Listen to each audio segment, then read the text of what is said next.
किसी ने बड़े कमाल की बात कही है कि घेर लेने को मुझे जब भी बलाएं आ गईं, ढाल बनकर सामने माँ की दुआएं आ गईं। हाय गाइस, मैं हूं आरजे कार्तिक। एक छोटी सी कहानी, ये कहानी जिसने मुझे भेजी है वो मेडिकल स्टोर चलाते हैं और उन्होंने बताया कि एक बार गर्मी की दोपहरियों में वो अपने मेडिकल स्टोर पर थे। उनका नौकर दवाइयाँ निकाल करके फटाफट दे रहा था। उनके मेडिकल स्टोर पर उस दिन बड़ी भीड़ थी, बड़े सारे कस्टमर्स आए हुए थे, फटाफट बिलिंग कर रहे थे, कस्टमर्स तक दवाइयाँ पहुँचा रहे थे।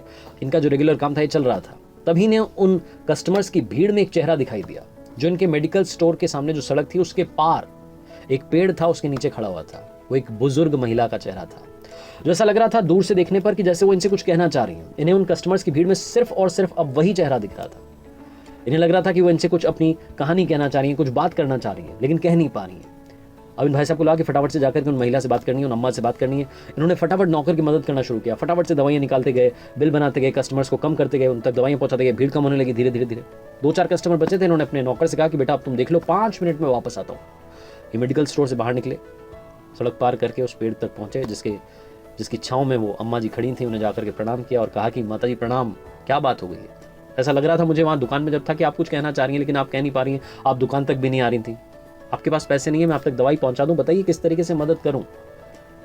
तो वो जो अम्मा थी उन्होंने कहा कि बेटा पैसे की कमी नहीं है, पैसे हैं मेरे पास में, लेकिन मैं तुम्हारी दुकान पर इसलिए नहीं आ रही थी क्योंकि वहाँ पर बड़ी भीड़ थी, बड़े सारे लोग थे। मुझे लगा कि जब कोई नहीं रहेगा तब चली जाऊँगी। तो उन्होंने पूछा कि ऐसी कौन सी दवाई चाहिए आपको जो आप उनके सामने नहीं ले पा रही थी? आप आ जाती, आप बता देती, मैं आप तक दवाई पहुंचा देता। आप परेशान क्यों हैं, इस तरफ क्यों खड़ी हैं?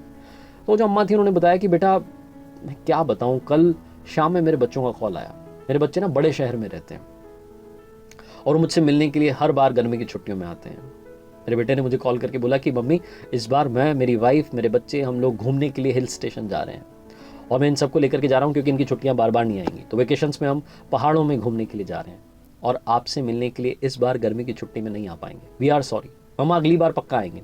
और ऐसा बोल करके मेरे बच्चे ने कॉल कट कर दिया। और जब ये बोल रही थी वो माता जी, तो उनकी आंख से आंसू टप टप टप टप गिर रहे थे।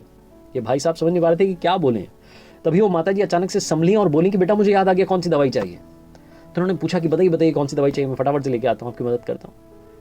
तो अम्मा ने बोला कि बेटा क्या आपके मेडिकल स्टोर पर बच्चों को भूलने की दवाई है? मुझे मेरे बच्चों को भूलने की दवाई चाहिए। और ये बोल करके वो अम्मा जी वहां से चुपचाप चली गई। ये भाई साहब सुन्न हो गए। ये चुपचाप अपने मेडिकल स्टोर में आ गए और सोचने लगे कि ऐसा कभी कोई दिन ना आए कि पेरेंट्स को बच्चों को भूलने की दवाई लेने के लिए किसी मेडिकल स्टोर पर जाना पड़े। छोटी सी कहानी बहुत बड़ी बात सिखाती है। अपने माता पिता की कद्र कीजिए, रिस्पेक्ट कीजिए, बहुत सारा प्यार दीजिए, क्योंकि एक दिन ऐसा आएगा जब वो नहीं रहेंगे और आपको उनकी कमी महसूस होगी और आप समझ नहीं पाएंगे कि उस कमी को कैसे फिल करें, कैसे उस कमी को पूरा करें। क्योंकि माता पिता का प्यार ऐसा प्यार होता है जो बिना किसी स्वार्थ के होता है। उन्हें आपसे कुछ नहीं चाहिए, सिर्फ आपका प्यार चाहिए। आरजे कार्तिक एक बार फिर से आपसे कहेगा, माता पिता के प्यार के साथ, ऊपर वाले के आशीर्वाद के साथ, अपने हौसले के साथ कर दिखाओ कुछ ऐसा कि दुनिया करना चाहे आपके जैसा।